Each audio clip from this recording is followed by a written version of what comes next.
Yo, I'm Keeps2Scoops and welcome to my channel. Today's video we're going to be talking about War of the Spark and my favourite planeswalkers within the set.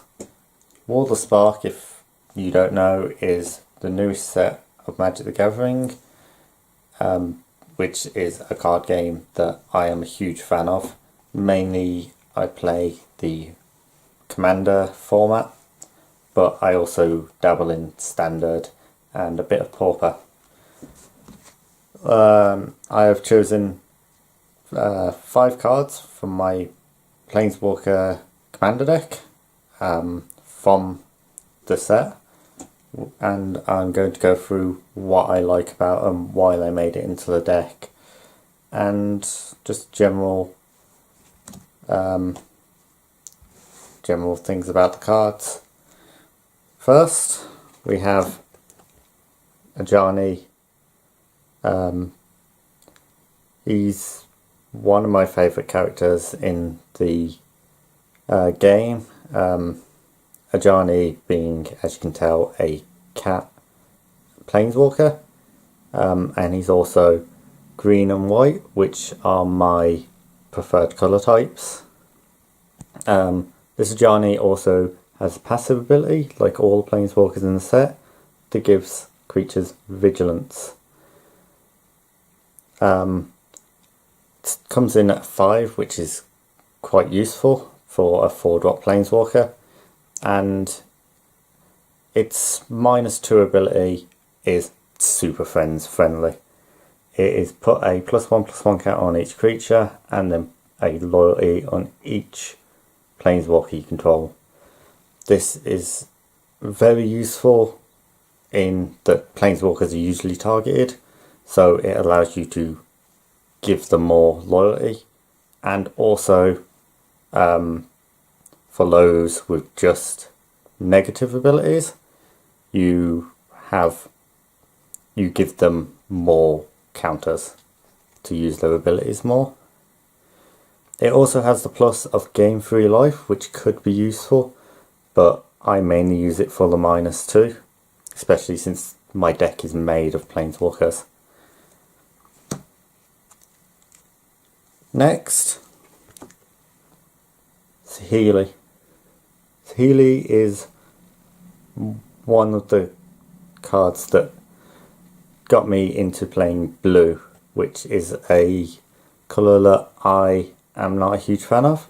It is red-blue, as you can see there. It uses hybrid mana, which means you can use either colour, but it has to be one of those colours.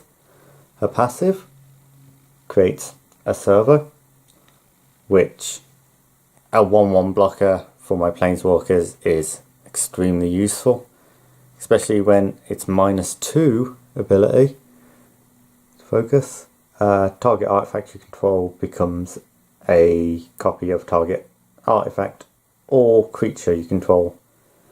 So I can turn that servo into something more useful, say a creature with proliferate, and the deck being non-creatures means that I can easily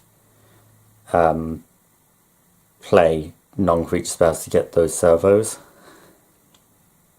And yeah, next,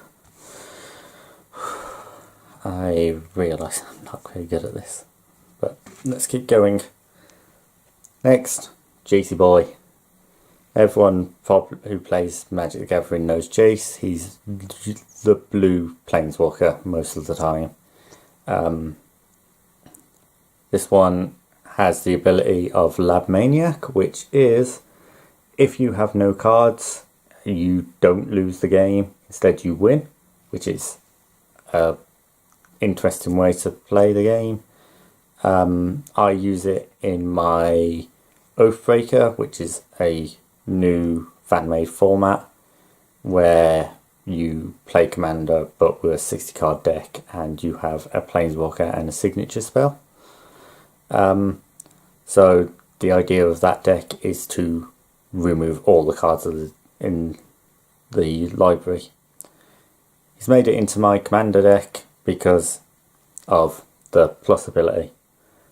which is mill 2 and then draw a card.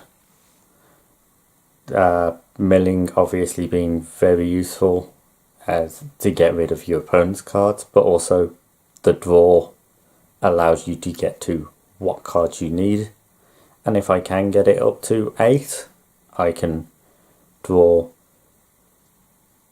7 cards, and then if I have no cards I win, which the ability is there because if you ulti it when it has 8, Jace will die and no longer be on the field, so you would lose without that extra bit of information. Next we have Liliana, Dreadhorde General. This card is... I am a huge fan of this card because I got 2 in one pre-release and made my deck unbelievably good. I also use it in my standard deck because it creates tokens, which are 2/2 black zombies, and also allows me to draw a card when my creatures die, which is what my standard deck does, which is also very useful in my commander deck for the same reasons of extra draw power and a few chump blockers. Also, it has the -4 ability. Each player sacrifices 2 creatures.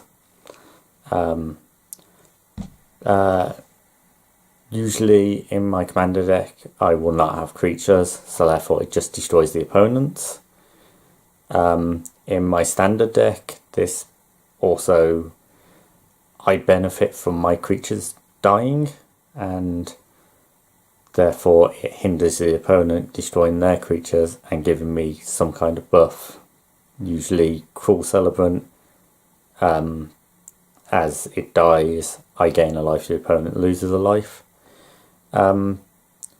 But anything to keep the opponent down in commander is very useful. And then the ultimate, if anyone lets me get this off, they will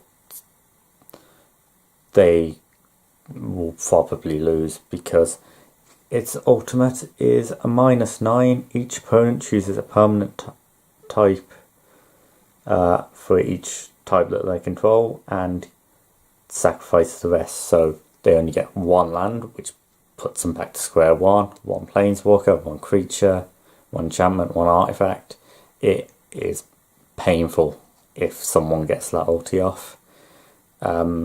It starting on 6 does really help, so it's 4 turns, but with my commander deck I have proliferate, so that could be even quicker. Next card is Sorin, Vampire Planeswalker. The same colours as my standard deck, which is white-black. Sorin, his static ability, which is why I love this card, is as long as it's my turn, creatures and planeswalkers gain a lifelink, which for things like Chandra or Sorin himself, it means that I can deal damage with my planeswalkers and gain life, but also all my creatures also have that ability. So they hit the opponent, I gain life. It makes me stay alive longer. It's +2, as I just stated, deals 1 damage.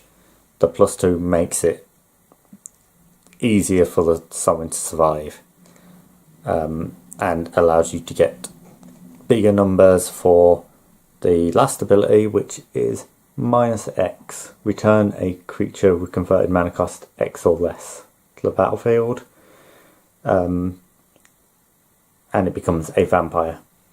So I use this in my standard deck to get my amass creatures back. In commander it will be to get tech back, like the creature that proliferates, the big creature like Cascades, just anything back that I can use to my advantage. And yeah, so these are my 5 favourite from the set. I also have many more that are in my deck. I have about 17 of the 36 planeswalkers in my deck. Here are a few others that I enjoy. Actually found that out so you can actually see what they are. I know most of you don't play Magic, or many of you who watch this don't play Magic, don't know what I'm talking about, but I would recommend the game as a card game. It's well built and really balanced. Steer away from modern and EDH start off with standard, maybe the intro decks, but it's a good game to get into, and there's a good community behind it. And yeah, that's all I have to say really. Hope you have a good day, and yeah, post below what your favourite planeswalkers from the set was. Like and subscribe if you want to. Thanks for watching. Bye.